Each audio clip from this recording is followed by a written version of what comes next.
وہ ایک گناہگار بنی اسرائیل کی اس کی کہانی موجود ہے کہ وہ آیا اور نیکوکار سے اس نے کوئی بات کی تو اس نے اس کو جھٹک دیا، اور وہ اتنا نیکوکار تھا جب وہ چلتا تھا تو بادل اس کے اوپر سایہ کرتا تھا، اللہ نے اس کو اتنا نوازا ہوا تھا، لیکن گناہگار کو دیکھ کر کے اس کے اندر نفرت کے جذبات پیدا ہوئے، اس نے کہا میرے سے بات نہ کر، پیچھے ہٹ جا، اللہ اکبر۔ تو وہ بیچارہ بڑا رویا کہ مالک میں اتنا گناہگار ہوں کہ تیرے پاک بندے مجھے اپنے پاس بٹھانے کے لیے بھی تیار نہیں۔ دل ٹوٹا، شکستگی پیدا ہوئی، کہا لیکن مالک تیری مرضی، اور واپس پلٹا۔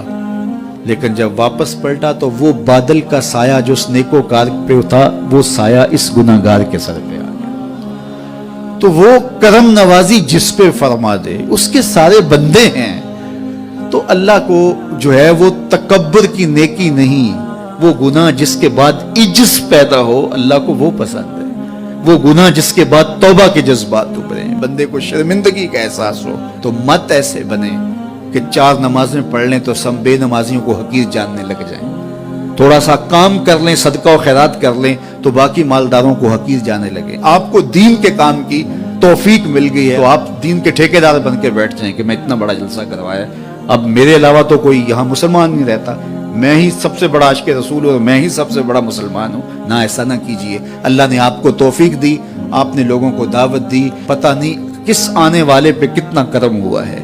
یہ تو ان کی رحمتیں ہیں، وہ جس پہ چاہے جیسے چاہیں برس جائیں۔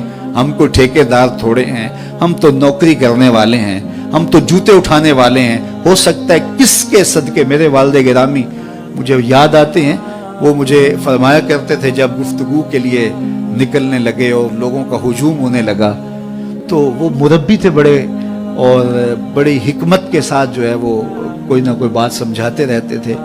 تو ایک دن فرمانے لگے کہ ایک خطیب تھا، بظاہر اچھا خطاب کرتا لیکن اندر سے وہ اتنا اچھا نہیں تھا، تو جب وہ فوت ہو گیا تو وہ بخشا گیا، تو اس نے اللہ سے کہا کہ میرے مالک میرا تو کوئی عمل ہی نہیں ہے کہ میری بخشش ہوگی اور میری مغفرت ہو گئی۔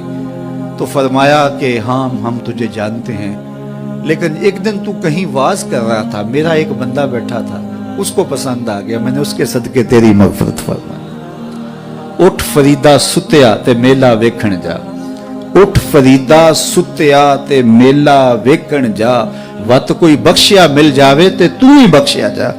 تو پتہ نہیں کس کے صدقے سے اللہ رحمتوں کا نزول فرماتا ہے، بے عمل کو دیکھ کر کے اس سے نفرت نہیں ہے، نفرت تو گناہ سے ہے، گناہگار سے نہیں ہے، لیکن کوشش کی جائے کہ یہ عمل بد چھوڑ دے۔ اللہ اکبر۔ ایک جنازہ گزرا اور وہ جنازہ کسی غیر مسلم کا تھا، تو چشمان رحمت میں آنسو آ گئے۔ تو صحابہ نے پوچھا کہ حضور یہ یہودی ہے یا عیسائی ہے، کوئی اس کا جو مذہب تھا وہ بتایا، تو فرمایا کہ مجھے اس بات پہ افسوس آیا کہ یہ اسلام نہیں لا سکا اور کفر کی حالت میں مر گیا، تو اگر یہ اسلام لاتا اور جو ہے وہ جنت کی راہوں کا مسافر ہوتا تو کتنا اچھا۔ یہ اس کے ساتھ بھی ہمدردی ہے۔ تو اللہ کی مخلوق، یہ جنت کے اکیلے ٹھیکیدار بننے کی کوشش نہ کریں کہ میرے علاوہ کوئی جائے ہی نہ، جنت کے دروازے پہ میں بیٹھ جاؤں گا کسی کو، یہ زیادتی ہے۔ میرے تو اعلیٰ حضرت نے یہ کہا تھا، ایک میرا ہی رحمت پہ دعویٰ نہیں، شاہ کی ساری امت پہ لاکھوں سلام۔ تو اس لیے امت سازی کی ایک تو کوشش کریے، اپنے اندر باہمی چھوٹے چھوٹے نزاع اختلاف، یہ انسانی فطرت ہے، انسان کے اندر طبائع کے اندر اختلاف ہے، ترجیحات کے اندر جو ہے وہ اختلاف ہے، اپنے اپنے مزاج کے اندر تفاوت ہوتا ہے۔ تو ایسا نہ ہو کہ چھوٹی چھوٹی باتوں سے آپ جو ہے وہ امت کو پھاڑ چیر کے رکھ دیں، نہیں، بلکہ امت کا جو تصور ہے اس کو قائم رہنا چاہیے۔ تو گناہ کے بعد جب انسان کے اندر ندامت کا اظہار ہوتا ہے، وہ جو آنسو ٹپکتے ہیں، بندہ اپنے آپ کو چھوٹا سمجھتا ہے، میں اتنا گناہگار، میں پاپی، میں مجرم، میں میلا اتھرو، جب وہ اپنے آپ کو دیکھتا ہے کہ میں اتنا برا شخص ہوں، تو پھر اللہ کی رحمتیں اس کے اوپر متوجہ ہوتی ہیں۔ تو اس کو پسند ہے کہ جب بندے اس کے حضور عاجزی کرتے ہیں، اس کے حضور معافی مانگتے ہیں، تو مت کسی کو حقیر جاننا کہ یہ گناہگار ہے، نہ جانے اس کا انجام کیا ہو۔ کتنے گناہگار ان کا آخر اچھا ہو جاتا ہے، کتنے نیکوکار ان کا آخر اچھا نہیں ہوتا۔ انما الاعمال بالخواتیم، وہ تھی تو فاحشہ عورت لیکن ایک کام کیا کہ ایک کتے کو پانی پلا دیا، اپنے دوپٹے سے جوتا باندھ کر کنویں میں لٹکایا اور اس کو پانی پلا دیا۔